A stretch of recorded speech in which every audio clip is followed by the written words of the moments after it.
لقد كان لكم في رسول الله أسوة حسنة اعوذ باللہ من الشیطان الرجیم بسم اللہ الرحمن الرحیم اللہم صلی علی محمد وعلی آل محمد کما صلیت علی ابراہیم وعلی آل ابراہیم انک حمید مجید اللہم بارک علی محمد وعلی آل محمد کما بارکت علی ابراہیم وعلی آل ابراہیم انک حمید مجید۔ حدیث نمبر 1814 ابن عزنان سے روایت ہے کہ میں نے علقمہ کو 2000 درہم قرضہ دیا۔ جب ادائیگی کا وقت آیا تو میں اس کے پاس گیا اور میں نے کہا مجھے میرا قرضہ واپس کر دو۔ اس نے کہا مجھے اگلے سال تک کی مہلت دے دو۔ میں نے اس کی یہ بات تسلیم کر لی اور 1 سال کے بعد رقم لینے کے لیے پھر آیا اور اس کے بعد میں پھر تیسری دفعہ آیا، یعنی دوسری دفعہ بھی اس نے مجھے رقم نہیں دی تو میں تیسری دفعہ آیا۔ اس نے کہا تو مجھے ضرور تکلیف دیتا ہے اور تو نے مجھے روکا ہوا ہے۔ میں نے کہا وہ تو تیری ہی وجہ سے میں ایسا کرتا ہوں۔ میں نے کہا یہ کیسے؟ اس نے کہا اصل بات ہے مجھے سیدنا عبداللہ بن مسعود نے روایت کی تھی کہ رسول اللہ صلی اللہ علیہ وسلم نے فرمایا تھا کہ قرضہ صدقہ کے نصف کے قائم مقام ہوتا ہے۔ اس نے کہا ہاں وہ ایسے ہی طرح ہے۔ اس نے کہا اچھا پھر اب لے لیجیے۔ اصل بات یہ ہے کہ ابن عزنان نے علقمہ کو 2000 درہم کا قرضہ دیا اور جب ادائیگی کا وقت آیا تو علقمہ نے ان کو نہیں دیا۔ اگلے سال بھی ایسا ہوا تو وہ کہنے لگے میں تو تمہاری وجہ سے ہی ایسا کر رہا ہوں۔ انہوں نے کہا وہ کیسے؟ انہوں نے کہا اصل بات ہے میں تمہیں اجر زیادہ دلانا چاہتا ہوں، اور اصل حقیقت کیا ہے کہ جب انسان قرضہ دیتا ہے تو اس کو صدقہ کے برابر ثواب ہوتا ہے۔ اب یہاں پہ تو ہے کہ قرضہ صدقہ کے نصف کے قائم مقام ہوتا ہے، لیکن دوسری حدیثوں میں آتا ہے کہ صدقہ کا ثواب تو 10 گنا ہوتا ہے اور قرضہ کا ثواب 18 گنا ہوتا ہے۔ میں سوچ میں پڑ گئی کہ اللہ تعالیٰ صدقے کا ثواب ہوا 10 گنا اور قرض حسنہ دینے کا ثواب ہوا 18 گنا، تو یہ کیسے؟ تو مجھے یہ سمجھ آئی کہ اصل بات ہے آپ نے کسی کو صدقہ دے دیا بات ختم ہو گئی، میں نے کسی کو 2000 دے دیے بات ختم ہو گئی، لیکن اگر میں نے کسی کو حد ادھار دیا ہے تو ہوتا کیا ہے مجھے فکر ہوتا ہے اس نے مجھے 2 مہینے بعد دینے ہیں، میں نے 2 مہینے بعد اس سے تقاضا کرنا ہے۔ اگر اس نے مجھے نہیں دیے میں اسے دوبارہ کہوں گی، 3 دفعہ کہوں گی، تو میرا دماغ اس کے ساتھ ہی انوالو رہتا ہے۔ کیا خیال ہے؟ یہ ایک تھا صدقہ دے دیا بات ختم ہو گئی، اور ایک ہے کہ میرا دماغ اسی کے ساتھ ہی انوالو ہے، میں نے وہ واپس لینا ہے، میں نے اسے تقاضا کرنا ہے، اگر وہ نہیں دیتا تو میں نے اسے دوبارہ کہنا ہے۔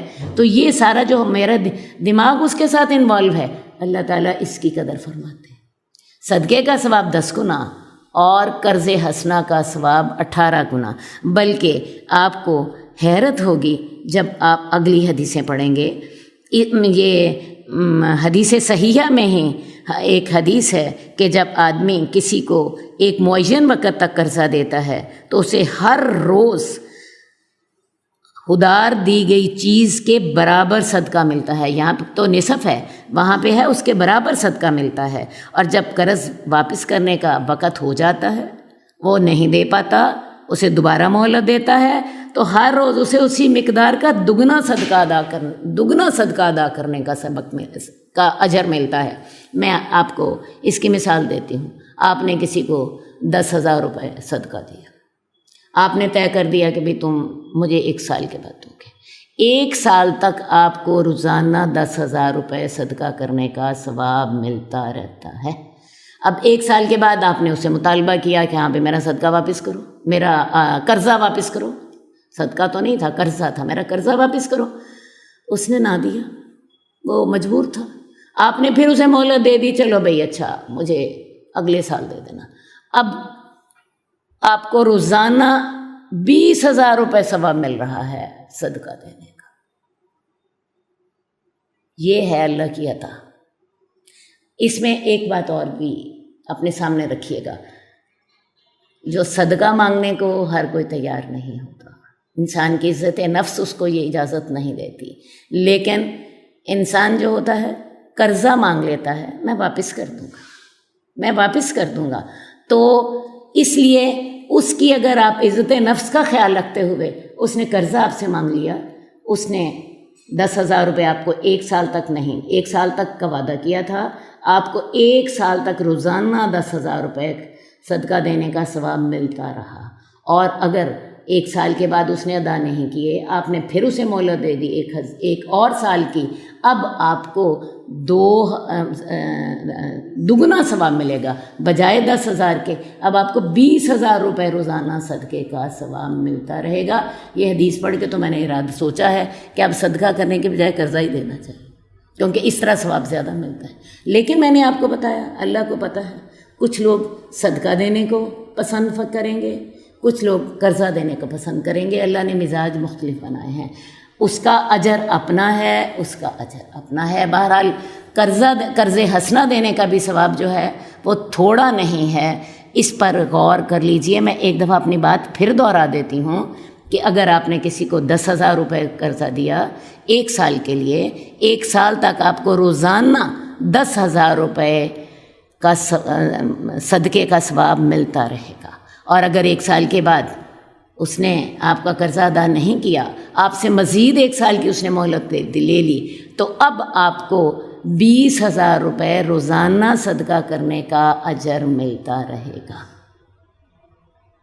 غور کر لیجئے، دوبارہ غور کر لیجئے۔ حدیث نمبر 1821،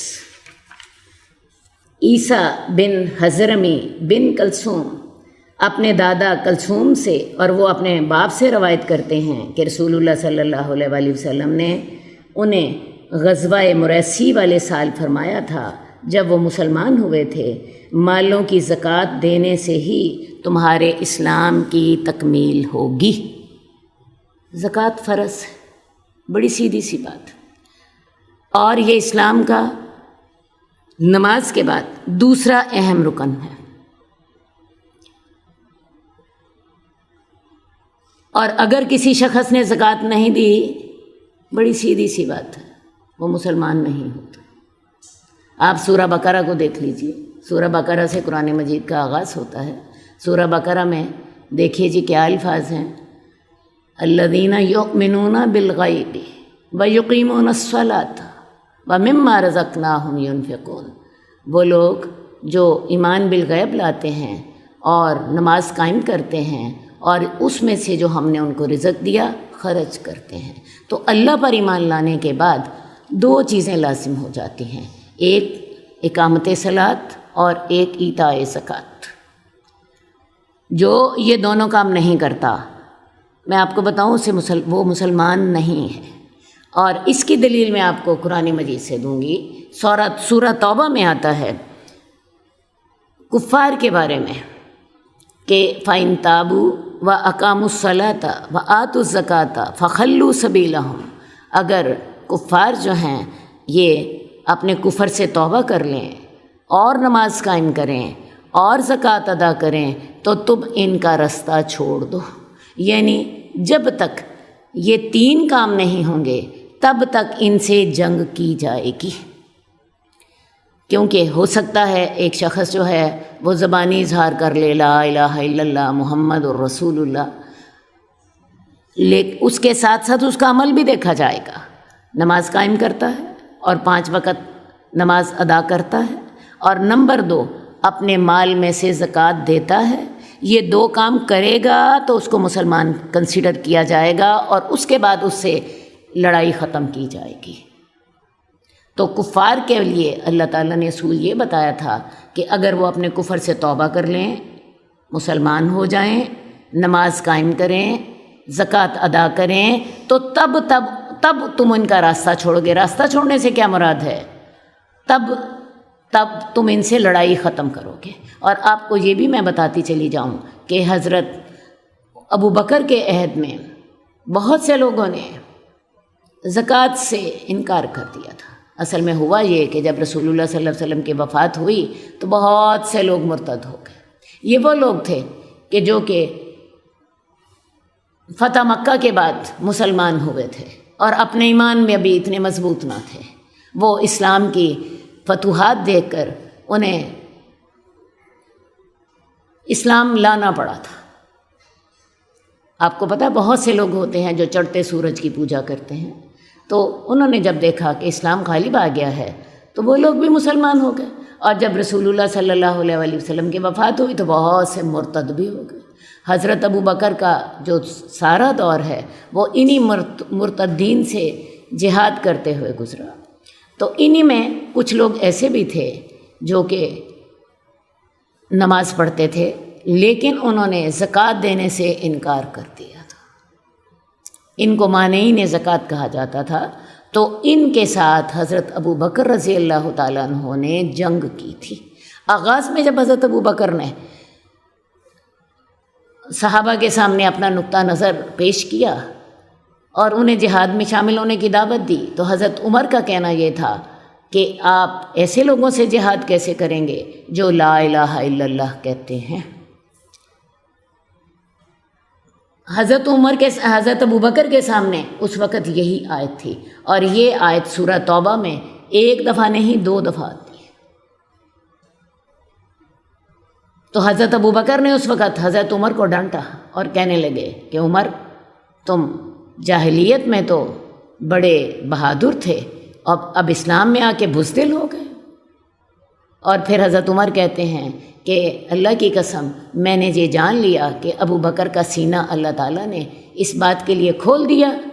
حضرت عمر نے بھی حضرت ابو بکر کی بات تسلیم کی، اور حضرت ابو بکر نے تمام کبار صحابہ کے ساتھ مل کر مانعین زکوٰۃ سے جہاد کیا۔ حضرت ابو بکر کا کہنا یہ تھا کہ اگر یہ لوگ مجھے ایک بکری کا بچہ اور بعض احادیث کے مطابق ایک جانور باندھنے کی رسی بھی نہ دیں گے تو میں ان سے اس کے نہ دینے پر جہاد کروں گا۔ اور پھر حضرت ابو بکر نے تمام صحابہ کے ساتھ مل کر جہاد کیا، اور جہاد کرنے کے بعد جو تھے ان کو، میرا مطلب ہے کہ یہ بات سمجھائی۔ تو میں آپ سے کہنا یہ چاہتی ہوں کہ مالوں کی زکوٰۃ دینے سے ہی اسلام مکمل ہوتا ہے۔ یہ بات تو میں نے آپ کو حدیث سے بتا دی۔ قرآن مجید میں سے دیکھ لیجئے، قرآن مجید کی آیت ہے والذین یکنزون الذھب والفضة ولا ينفقونها فی سبیل اللہ فبشرهم بعذاب علیم۔ جو لوگ سونا اور چاندی جمع کرتے ہیں اور انہیں اللہ کے راستے میں خرچ نہیں کرتے، یعنی کم از کم خرچ سے مراد ہے زکوٰۃ بھی نہیں دیتے، تو انہیں دردناک عذاب کی خوشخبری سنا دو۔ یہ سونا اور چاندی دوزخ کی آگ میں تپایا جائے گا، اور اس کے ساتھ ان کی پیشانیوں کو اور ان کی پیٹھوں کو داغ دیا جائے گا، اور ان سے کہا جائے گا یہ ہے وہ خزانہ جو تم جمع کیا کرتے تھے۔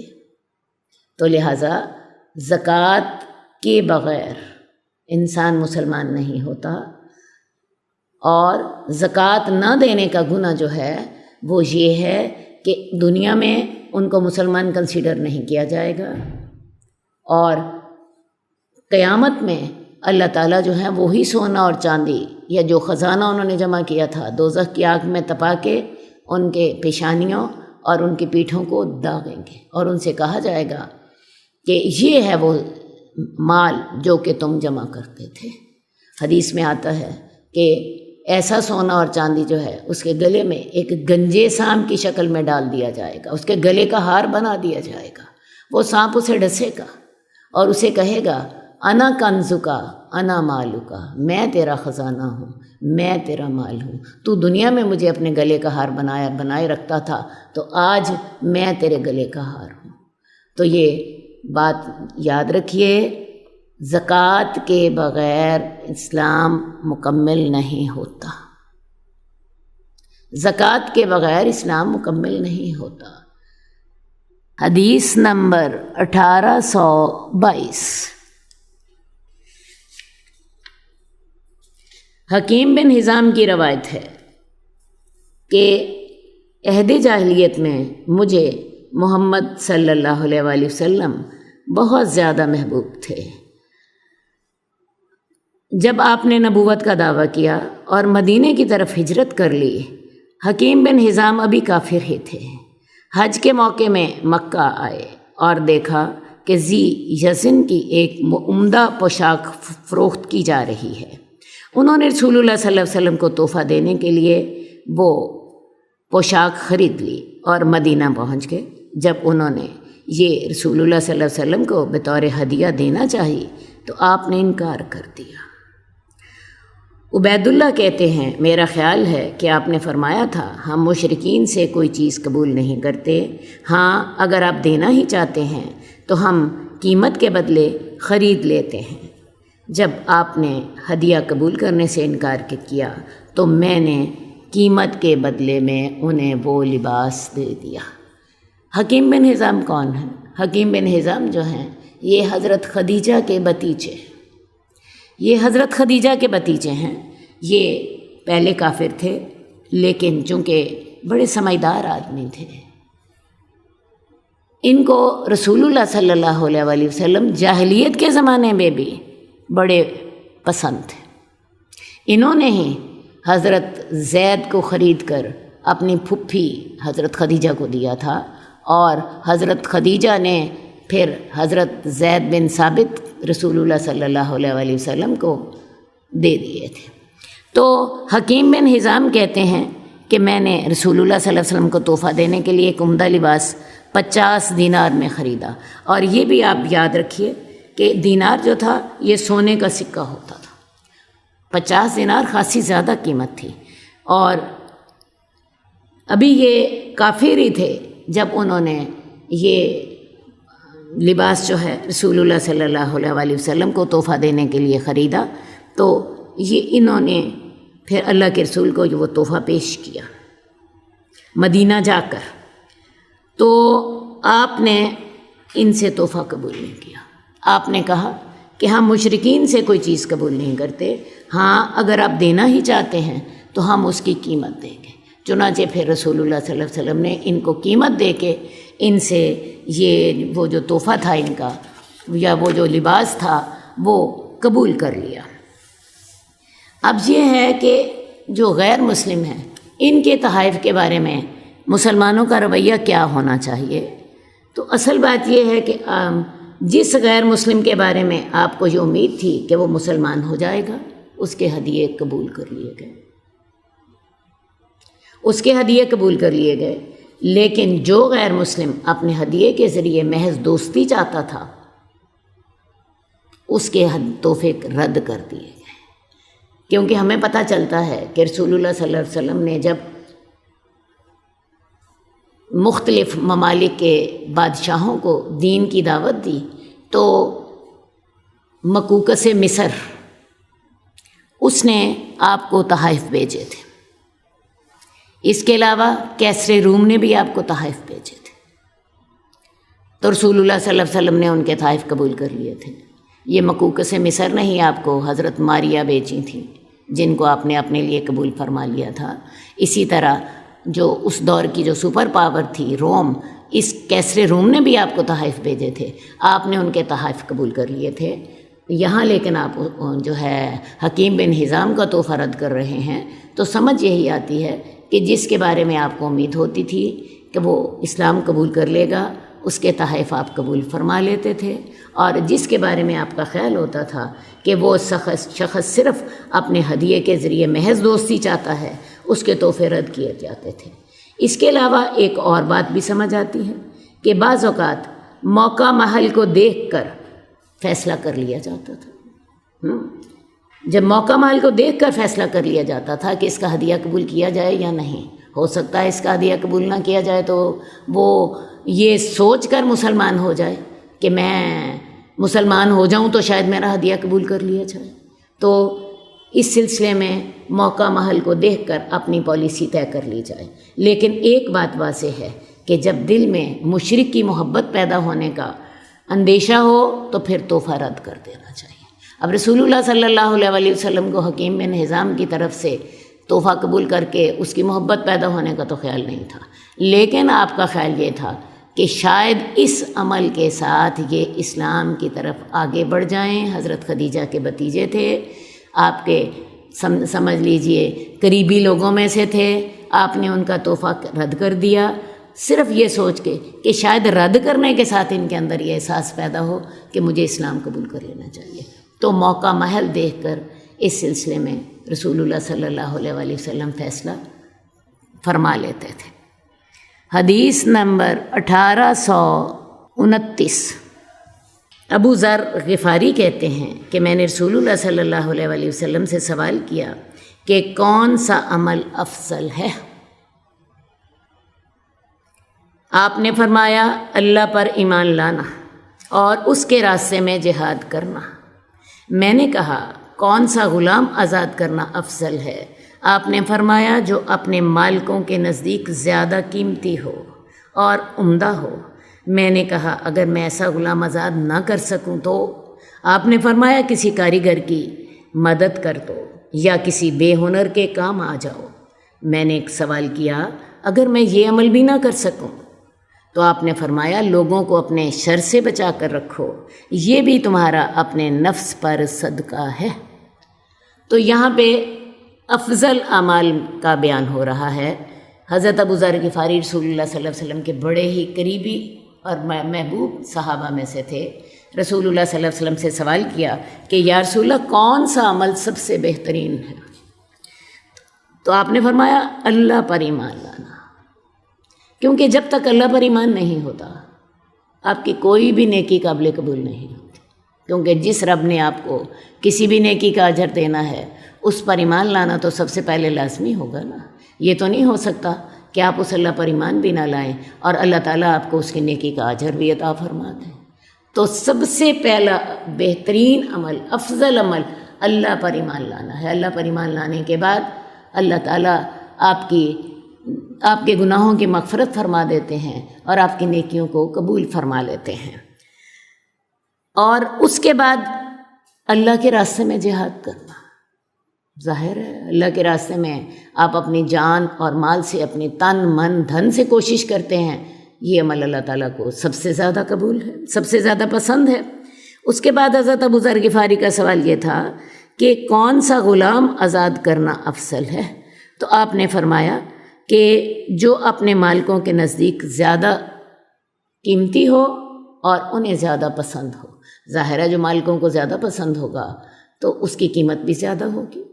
تو بہترین صدقہ کون سا ہے، بہترین غلام کون سا ہے؟ جو کہ مہنگا بھی ہو اور اپنے مالکوں کو پسند ہو، ظاہر ہے اس کی عادتیں اچھی ہوں گی تو تبھی اپنے مالکوں کو زیادہ پسند ہوگا۔ تو بہترین غلام کو آزاد کرنا افضل عمل ہے۔ حضرت ابو ذر غفاری کا اگلا سوال یہ تھا کہ اگر میرے پاس اتنا مال نہ ہو کہ میں بہترین غلام کو آزاد کر سکوں تو پھر میں کیا کروں؟ تو رسول اللہ صلی اللہ علیہ وسلم نے فرمایا کہ اگر ایسا نہیں کر سکتے تو کسی کاریگر کی مدد کر دو یا کسی بے ہنر کو ہنر سکھا دو، اپنی جسمانی محنت سے کام لو۔ تمہارے پاس مال نہیں ہے تو اپنے جسم سے کام لو، کوئی کاریگر آدمی ہے اس کی مدد کر دو، یا اگر کسی کو ہنر نہیں آتا اس کو ہنر سکھا دو تاکہ وہ آئندہ سے اپنی کمائی کما لیا کرے۔ ٹھیک ہے۔ حضرت ابو ذر غفاری کا اگلا سوال یہ تھا اگر یا رسول اللہ میں یہ بھی نہ کر سکوں، میرے پاس اتنی جسمانی طاقت نہیں ہے یا میرے سے اتنا ہوتا نہیں ہے، پھر کیا کروں؟ رسول اللہ صلی اللہ علیہ وسلم نے فرمایا کہ اگر ایسا کرو کہ اگر تم سے یہ بھی نہیں ہوتا تو لوگوں کو اپنے شر سے بچا دو۔ لوگوں کو اپنے شر سے بچانے سے کیا مراد ہے؟ لوگوں کو اپنی زبان اور اپنے ہاتھ سے تکلیف نہ دو۔ اگر تم نے لوگوں کو اپنی زبان اور ہاتھ سے تکلیف دی تو اس کا وبال تو تمہیں ہی بھگتنا پڑے گا۔ اگر تم نے لوگوں کو اپنے زبان اور ہاتھ کے شر سے بچا لیا، اپنی زبان بند رکھی اور اپنے ہاتھ سے بھی کسی کو تکلیف نہ دی تو یہ تمہارا اپنی ذات پر بھی صدقہ ہوگا اور ان لوگوں پر بھی صدقہ ہوگا۔ اپنی ذات پر صدقہ کیسے ہے؟ اگر تم کسی کو اپنی زبان سے تکلیف دیتے یا اپنے ہاتھ سے تکلیف دیتے تو کیا ہوتا؟ اس کا خمیازہ کل کو تمہیں ہی بھگتنا پڑتا۔ شریعت ہمیں یہ تصور دیتی ہے کہ اگر کسی پہ ظلم کرتے ہو تو وہ ظلم تم اس پہ نہیں کر رہے ہوتے، وہ ظلم تم اپنی جان پہ کر رہے ہوتے ہو، کیونکہ کل کو تم نے اس کا حساب اللہ کے حضور دینا ہے اور کل کو تم نے اس کو بھگتنا ہے۔ تو لہٰذا اپنی زبان بند رکھو اور اپنے ہاتھ سے کسی کو تکلیف نہ دو۔ ایک اور حدیث میں آتا ہے کہ مسلمان وہ ہوتا ہے جس کے ہاتھ اور زبان سے دوسرے مسلمان محفوظ رہیں۔ میرا خیال ہے خواتین کو بھی بڑی ایسی باتیں یاد ہوں گی جن باتوں نے انہیں بڑی سخت تکلیف دی ہوگی اور وہ دل میں کہتی ہوں گی یہ بات تو میں قیامت تک بھول نہیں سکتی۔ کیا خیال ہے اس بات نے آپ کو اتنی تکلیف دی نا کہ جو آپ کو بھولتی نہیں ہے؟ تو ایسا کیجئے کہ اگر آپ سے مالی صدقہ نہیں ہوتا تو پھر ایسا کریں جسمانی صدقہ کریں۔ اور جسمانی صدقے سے کیا مراد ہے؟ کسی کاریگر کی مدد کر دیں یا کسی بے ہنر کو ہنر سکھا دیں تاکہ وہ اپنی روزی کما لے۔ اور اگر آپ سے یہ جسمانی صدقہ بھی نہیں ہوتا، کسی بھی وجہ سے آپ کی صحت اتنی اچھی نہیں ہے یا آپ سے اتنی محنت نہیں ہو رہی، تو پھر ایسا کریں کسی کو اپنے شر سے بچا دیں، اپنی زبان بند رکھیں۔ آپ کی زبان اسی وقت کھلے جب کوئی نیکی کی بات ہو، اور اپنے ہاتھ سے بھی دوسروں کو محفوظ رکھیں، یہ بھی تمہارا صدقہ ہوگا۔ تو اصل بات ہے یہاں پہ کئی قسم کے صدقوں کا ذکر ہے۔ افضل عمل تو سب سے زیادہ اللہ پر ایمان لانا ہے اور اس کے راستے میں جہاد کرنا ہے، اور اس کے بعد افضل عمل کون سا ہے؟ آپ بہترین غلام آزاد کر دیں، کیونکہ غلام آزاد کرنا آپ کو پتہ ہے اس دور میں بہت بڑی نیکی ہوتی تھی۔ ٹھیک ہے، آج کل ہمیں غلام نہیں ملتے، لیکن ہمیں اور کئی موقع ملتے ہیں نیکی کرنے کے، تو وہاں پہ اپنا مال خرچ کیجیے۔ ٹھیک ہے، ایک بات۔ دوسری بات ہے اگر آپ کے پاس مال نہیں ہے، اپنے جسم سے محنت کیجیے، اپنے جسم سے محنت کر لیجئے۔ اگر جسم سے بھی آپ محنت نہیں کر سکتے، آپ کی صحت اچھی نہیں ہے یا آپ اتنے محنتی نہیں ہیں، دونوں صورتیں ہی ہو سکتی، کر نہیں سکتے یا صحت اچھی نہیں ہے، تو پھر تیسرا کام یہ کیجئے اپنی زبان سے کسی کے ساتھ نیکی کر لیجئے۔ زبان سے نیکی کا کیا مطلب ہوتا ہے؟ کسی کو امر بالمعروف کیجئے، کسی کو نہی عن المنکر کیجئے، کسی کو حوصلہ دے دیں، کسی کی تعزیت کر دیں، کسی کو موقع پر مبارک دے دیں۔ کوئی بڑا ڈپریس ہوا ہے، کوئی بڑا پریشان حال ہے، اس کا دکھ سن لیں اور سن کے اس کو انکریج کر دیں۔ کوئی بیچارہ پریشان ہے اپنے کسی صدمے کی وجہ سے، اس کی دل جوئی کر دیں۔ وہی میں نے آپ کو بتایا، کسی کی تعزیت کر دیں، کسی کی عیادت کر لیں، کسی کو انکریج کر دیں، کسی کو حوصلہ دے دیں، کسی کو اچھا مشورہ دے دیں، کسی کو نیکی کی بات بتا دیں، کسی کو برائی سے روک دیں بڑے خوبصورت طریقے کے ساتھ، یہ بھی آپ کا صدقہ ہوگا۔ اور اگر آپ سے یہ بھی نہیں ہوتا، زبانی صدقہ بھی نہیں ہوتا، تو پھر ایک اور کام کریں، اپنی زبان کو برائی سے روک لیں، اپنے ہاتھ کو برائی سے روک لیں۔ یہ آپ کا لوگوں پر بھی صدقہ ہوگا کہ لوگوں کو آپ سے تکلیف نہ ہوئی، اور یہ آپ کا اپنی ذات پر بھی صدقہ ہوگا کہ آپ کو کل کو قیامت والے دن اس کا سزا نہ بھگتنی پڑے۔ تو صدقے کرنے ضرور۔ انسان یہ نہ سوچے، غریب آدمی یہ نہ سوچے کہ میں صدقہ نہیں کر سکتا۔ اب ہمارے ہاں عام طور پہ لوگوں کا تصور ہوتا ہے میرے پاس تو اتنا مال ہی نہیں ہے، میں تو ہینڈ ٹو ماؤتھ ہوں، بس زکوٰۃ ہی دے دوں تو بڑی بات ہے۔ لیکن کیا خیال ہے، یہ والے صدقے ہر کوئی کر سکتا ہے کہ نہیں کر سکتا؟ آپ مال نہیں خرچ کر سکتے، آپ ایسا کیجئے اپنے جسم سے صدقہ کر دیجئے۔ جسم سے صدقے کی میں آپ کو مثالیں دے دیتی ہوں۔ آج کل اب جیسے لوگ جو ہیں وہ بہت زیادہ مالی طور پر پریشان ہیں، لاک ڈاؤن ہے، لوگوں کے کاروبار بند ہیں، آپ اگر ان کے خود مال سے نہیں دے سکتے تو اس کام میں جو لوگ مصروف ہیں ان کا ساتھ دے دیجیے۔ ایسی آرگنائزیشنز ہیں جو یہ کام کر رہی ہیں، ان کے ساتھ مل جائیے، انشاءاللہ تعالیٰ آپ کا اجر اتنا ہی ہے، آپ کی جسمانی محنت کا بھی اجر اتنا ہی ہوگا۔ اگر آپ سے یہ بھی نہیں ہوتا، پھر آپ زبان کے ساتھ جو لوگ دکھ میں ہیں، تکلیف میں ہیں، ان کو تھوڑا سا حوصلہ دے دیں، کسی بیمار کی عیادت کر لیں، کسی کا کوئی عزیز فوت ہوا ہے اس کی تعزیت کر دیں، اس کی دل جوئی کر دیں، کسی کو کوئی اچھا مشورہ دے دیں، کسی کو انکریج کر دیں، کسی کو جو ہے نیکی کی بات بتا دیں۔ اور اگر یہ بھی نہیں ہوتا تو آخری بات کیا کرنی ہے، اپنی برائی سے لوگوں کو بچا دے۔ یہ افضل عمل ہے۔ حدیث نمبر 1830، حضرت انس بن مالک کہتے ہیں کہ ابو طلحہ انصار مدینہ میں سے کھجور کے باغات کے اعتبار سے سب سے زیادہ دولت مند تھے، اور انہیں اپنے مالوں میں سے سب سے زیادہ پسندیدہ بیروحا کا باغ تھا۔ یہ مسجد نبوی کے بالکل سامنے تھا۔ نبی اس میں تشریف لاتے اور باغ میں موجود پاکیزہ پانی پیتے۔ سیدنا انس فرماتے ہیں کہ جب یہ آیت نازل ہوئی، تم ہرگز نیکی کو نہیں پہنچ سکو گے جب تک کہ تم اپنی پسندیدہ چیزیں خرچ نہ کرو، تو ابو طلحہ رسول اللہ صلی اللہ علیہ وسلم کی خدمت میں حاضر ہوئے اور عرض کیا، اے اللہ کے رسول، آپ پر یہ آیت نازل ہوئی ہے، لن تنالوا البر حتی تنفقوا مما تحبون، اور مجھے اپنے مالوں میں سے سب سے زیادہ محبوب بیروحا کا باغ ہے، میں اسے اللہ کے لیے صدقہ کرتا ہوں، اور میں اللہ تعالیٰ سے اس کے اجر کی اور اس کے پاس اس کے ثواب کے ذخیرہ ہونے کی امید رکھتا ہوں۔ آپ اللہ کی دی ہوئی سمجھ کے مطابق جہاں مناسب سمجھیں اسے استعمال کریں۔ رسول اللہ صلی اللہ علیہ وسلم نے ارشاد فرمایا، واہ واہ، یہ تو بڑا ہی نفع بخش مال ہے، یہ تو بڑا ہی نفع بخش مال ہے، تم نے جو کچھ کہا میں نے سن لیا، میری رائے یہ ہے کہ تم اسے اپنے قرابت داروں میں تقسیم کر دو۔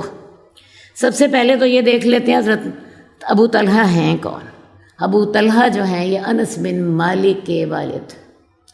انس بن مالک رسول اللہ صلی اللہ علیہ وسلم کے خدمت گزار، 24 گھنٹے آپ کے ساتھ رہنے والے۔ جب رسول اللہ صلی اللہ علیہ وسلم ہجرت کر کے مدینے میں آئے ہیں تو حضرت انس کی والدہ ام سلیم جو تھیں، ان کو رسول اللہ صلی اللہ علیہ وسلم کے پاس لے کر آئیں کہ یا رسول اللہ، انس جو ہے یہ آپ کی خدمت کرے گا۔ اور پھر حضرت انس نے آپ کی وفات تک آپ کی خدمت کی۔ یہ اس وقت 10 سال کے تھے، رسول اللہ صلی اللہ علیہ وسلم مدینہ 10 سال رہے ہیں، یہ 20 سال کے تھے جب اللہ کے رسول صلی اللہ علیہ وسلم فوت ہوئے۔ تو ام سلیم کے یہ شوہر تھے ابو طلحہ۔ ابو طلحہ جو تھے یہ انصار مدینہ میں سے بہت زیادہ مالدار تھے، ان کے کھجور کے باغات تھے، اور اللہ تعالیٰ نے ان کو سخاوت کا جذبہ بھی دیا ہوا تھا۔ ان کا ایک باغ تھا جس کا نام تھا بیروحا۔ یہ باغ جو ہے مسجد نبوی کے بالکل سامنے تھا، اس میں کھجوروں کے باغات تھے، اس میں پانی کا کنواں بھی تھا۔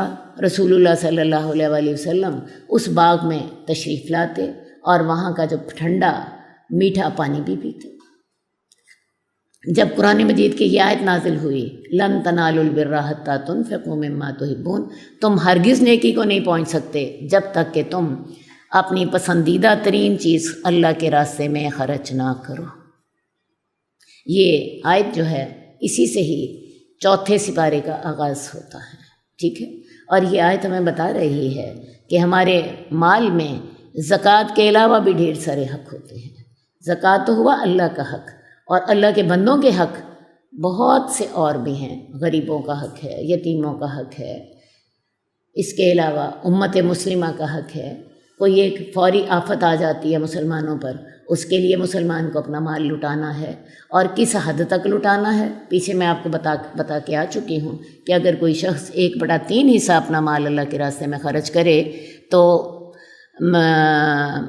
1/3 حصہ مال خرچ کرے تو اللہ تعالیٰ بادلوں کو حکم دیتے ہیں کہ بادل جو ہیں وہ اس کی کھیتی کو سیراب کریں، بادل اس کی کھیتی کو سیراب کریں۔ تو یہ آیت نازل ہو گئی کہ اگر تم نے نیک بننا ہے تو تمہیں کیا کرنا ہوگا؟ اپنی پسندیدہ چیز اللہ کے راستے میں خرچ کرنی ہوگی۔ تم تب تک نیک نہیں ہو سکتے جب تک کہ تم اپنی پسندیدہ چیز اللہ کے راستے میں خرچ نہ کرو۔ اب جب یہ آیت اتری اور ابو طلحہ انصاری نے سنی، اللہ کے رسول کے پاس تشریف لے آئے، کہنے لگے یا رسول اللہ، میں نے یہ آیت پڑھی ہے اور میں نے یہ آیت سنی ہے، تو یا رسول اللہ مجھے جو میرا پسندیدہ مال ہے وہ بیروحا کا باغ ہے، یہ میرا عمدہ ترین مال ہے، تو یا رسول اللہ اسے میں اپنے آخرت کے ذخیرے کے طور پر اپنی جنت کے گھر بنانے کے لیے، اپنے جنت کا گھر سجانے کے لیے میں آپ کے حضور پیش کرتا ہوں، آپ اسے قبول فرما لیجیے، اور جہاں آپ کا دل چاہتا ہے اسے استعمال فرمائیے۔ رسول اللہ صلی اللہ علیہ وسلم بڑے خوش ہوئے، آپ نے انہیں شابش دی اور کہا واقعی یہ تو واقعی بڑا شاندار مال ہے، بڑا نفع بخش مال ہے، اس میں سے ڈیر کھجوریں جو تھیں اگتی تھیں اور پانی بھی ٹھنڈا اور میٹھا موجود تھا، تو اس مال سے بڑے نفع کی امید ہے۔ رسول اللہ صلی اللہ علیہ وسلم نے فرمایا کہ واقعی یہ تم نے بہت اچھا مال اللہ کے راستے میں دیا ہے، اور آپ نے ساتھ ہی فرمایا کہ میں نے سن لیا جو تم نے کہا، میرا خیال یہ ہے کہ تم اسے اپنے چچا زاد بھائیوں میں تقسیم کر دو۔ اب رسول اللہ صلی اللہ علیہ وسلم چاہتے تو خود ان کو دے دیتے، لیکن آپ نے خود نہیں دیا، بلکہ ابو طلحہ ہی سے کہا کہ تم اپنے قریبی رشتہ داروں کو دے دو۔ اصل بات یہ تھی کہ ان کے چچا زاد جو تھے وہ نسبتاً غریب تھے، اور جب ابو طلحہ ان کو دیتے تو کیا ہوتا، ان رشتے صلہ رحمی بھی ہو جاتی اور صدقہ بھی ہو جاتا، ورنہ آپ کو پتہ ہے رشتہ دار جب دیکھتے ہیں کہ ہمارا فلاں عزیز جو ہے وہ اتنا مالدار ہے اور ہم ضرورت مند ہیں، ان کے دل میں حسد اور بغض پیدا ہونے لگ جاتا ہے۔ تو رسول اللہ صلی اللہ علیہ وسلم نے حضرت ابو طلحہ سے کہا کہ یہ تم اپنے ہاتھ سے اپنے چچا زاد بھائیوں میں تقسیم کر دو۔ تو ایک بات میں نے آپ سے بھی کرنی ہے، اور وہ میں نے آپ سے یہ کرنی ہے کہ حضرت ابو طلحہ نے تو یہ اپنا پسندیدہ ترین مال جو تھا اللہ کے رسول کی خدمت میں صرف کر دیا۔ ذرا ہم بھی سوچ لیں خواتین، ہمیں اپنا پسندیدہ مال کون سا ہے، اور کیا ہم وہ خرچ کرنے کے لیے تیار ہیں؟ اصل بات ہے اللہ کی محبت ہر محبت پہ غالب آنی چاہیے۔ میں آپ کو اپنی بات بتاتی ہوں، جب میں نے یہ پہلی دفعہ آیت پڑھی یہ والی اپنی ہوش کے ساتھ اور اپنی سمجھ کے ساتھ، تو میں نے دل میں سوچا مجھے اپنا کون سا مال سب سے زیادہ پسند ہے، اور یہ آج سے کوئی سمجھ لیجئے 25 سال پہلے کی بات۔ تب مجھے اپنا ایک زیور بہت پسند تھا۔ خواتین کو آپ کو پتہ یہ چیزیں بہت پسند ہوتی ہیں۔ تب مجھے اپنا ایک زیور بہت ہی پسند تھا۔ میں نے دل میں سوچا کیا یہ مال میں اللہ کے راستے میں خرچ کر سکتی؟ تھوڑی دیر سوچا اور پھر سوچا کہ ہاں مجھے یہ مال اللہ کے راستے میں خرچ کر دینا چاہیے۔ اصل بات ہے اللہ کی محبت ساری محبتوں پہ غالب ہونی چاہیے، خواہ وہ مال ہو، خواہ وہ اولاد ہو، خواہ وہ اپنی جان کیوں نہ ہو۔ شہادت کیا ہوتی ہے؟ انسان اپنی جان اللہ کے راستے میں قربان کر دیتا ہے۔ تو یہ سوچ لیجئے کیا میں ایسا کر سکتی ہوں؟ یہ آپ کے ایمان کا معیار ہے کہ کیا میں اپنی پسندیدہ چیز اللہ کے راستے میں خرچ کر سکتی ہوں؟ کون کون ایسا کرے گا؟ حدیث نمبر 1832، حضرت ابو ہریرہ رضی اللہ تعالیٰ عنہ فرماتے ہیں کہ ایک انصاری آدمی کا جنازہ لایا گیا۔ رسول اللہ صلی اللہ علیہ وآلہ وسلم نے اس پر نماز جنازہ پڑھائی اور پوچھا کہ اس نے اپنی وراثت میں کیا چھوڑا ہے؟ لوگوں نے بتایا کہ 2 یا 3 دینار۔ آپ نے پوچھا 2 داغنے کی چیزیں چھوڑ گیا ہے یا 3 داغنے کی چیزیں؟ اصل بات یہ ہے کہ یہ شخص جو تھا یہ لوگوں سے مانگتا تھا، اور اس نے مانگ مانگ کر مال اکٹھا کیا تھا۔ اب اس دور میں جتنے بھی لوگ مسلمان ہوتے تھے وہ سب یہ چاہتے ہوتے تھے کہ رسول اللہ صلی اللہ علیہ وآلہ وسلم ہماری نماز جنازہ پڑھائیں، اور رسول اللہ صلی اللہ علیہ وسلم نے اس شخص کی بھی نماز جنازہ پڑھائی۔ اور نماز جنازہ کے بعد آپ نے یہ سوال کیا کہ اس شخص نے اپنی وراثت میں کیا چھوڑا ہے؟ لوگوں نے بتایا یا رسول اللہ یہ 2 یا 3 دینار چھوڑ کر گیا ہے۔ اور یہ بھی آپ کو علم ہونا چاہیے کہ دینار سونے کا ہوتا تھا، دینار سونے کا ہوتا تھا، اور یہ 3 دینار تقریباً 1 تولہ سونے کے برابر ہوتے تھے۔ ٹھیک ہے، تو لوگوں نے بتایا کہ یا رسول اللہ یہ 2 یا 3 دینار چھوڑ کر گیا ہے، لیکن لوگوں نے ساتھ یہ بھی بتایا کہ یا رسول اللہ یہ اس نے لوگوں سے مانگ کر اکٹھے کیے ہیں۔ تو مانگنا اتنا زیادہ ناپسندیدہ ہے کہ رسول اللہ صلی اللہ علیہ وآلہ وسلم نے اس پر یہ تبصرہ فرمایا کہ یہ آگ کے دینار چھوڑ کر گیا ہے۔ یہ چاہتا تو تھوڑے چھوڑ جاتا، یہ چاہتا تو زیادہ چھوڑ جاتا۔ تو اصل بات ہے جو مال میں اضافے کے لیے سوال کرتا ہے وہ آگ کے انگارے کا سوال کرتا ہے، وہ چاہے کم مانگے یا زیادہ مانگے۔ ہمارے ہاں لوگوں میں ایک ٹرینڈ ہے، ہر آدمی اٹھتا ہے تو سوال کر لیتا ہے، اور لوگوں کو مانگنا زیادہ آسان لگتا ہے بنسبت محنت کرنے کے۔ لیکن میں آپ کو بتاؤں، یہ اس کے لیے اگر کسی شخص نے مانگ کر مال اکٹھا کر لیا تو اس نے آگ کے انگارے چھوڑے، خواہ وہ تھوڑے آگ کے انگارے مانگے یا وہ آگ کے زیادہ انگارے مانگے، شریعت نے مانگنے کی اجازت دی ہے انتہائی مشکل حالات میں۔ یہ کل ہی میرے سے کسی نے سوال کیا کہ آپا ایک عورت ہے جس کا 1 کنال کا گھر ہے، نچلے والا گھر تو ان کا سیٹلڈ ہے ٹھیک ٹھاک، اور اوپر والا گھر جو ہے ابھی وہ اس کی فنیشنگ نہیں ہوئی، ٹھیک ہے، تو ان کی اپنی 2 گاڑیاں بھی ہیں، اور وہ 2 گاڑیاں وہ اوبر پر چلا رہے ہیں، ان کے پاس سونا نہیں ہے اور ان کے پاس رننگ آمدنی نہیں ہے، تو وہ زکوٰۃ مانگ رہی ہیں، خاتون خانہ جو ہیں وہ زکوٰۃ مانگ رہی ہیں، تو کیا ہم انہیں زکوٰۃ دے سکتے ہیں؟ تو میں نے پھر انہیں ایک ہی جواب دیا تھا کہ انہیں کہیے کہ ایسا کریں، اپنا 1 کنال کا گھر سیل کریں اور اس سیل کر کے آ جائیں، کرائے کے گھر پر آ جائیں، اس کے بعد وہ زکوٰۃ مانگیں۔ تو زکوٰۃ جو ہے غریب لوگوں کا حق ہے۔ 1 کنال کا جو مالک ہے، 1 کنال کی قیمت، 1 کنال زمین کی قیمت ہی آپ دیکھیں کروڑوں تک پہنچتی ہے۔ تو ہمارے معاشرے میں اس حد تک ٹرینڈ ہے مانگنے کا۔ تو یہ بات کلیئر کر لیں کہ جب انسان کے پاس مال موجود ہو، خواہ وہ آپ کے پاس نقد موجود نہیں ہے، 2 گاڑیاں بھی موجود ہیں، مانا کہ وہ اوبر پر چلا رہے تھے ان کو، لیکن 2 گاڑیاں بھی موجود ہیں اور 1 کنال کا گھر بھی موجود ہے، اور وہ خاتون جو ہیں وہ زکوٰۃ مانگ رہے ہیں۔ تو یہ آگ کے انگارے ہیں، آپ چاہیں تو تھوڑے اکٹھے کر لیں، آپ چاہیں تو زیادہ اکٹھے کر لیں۔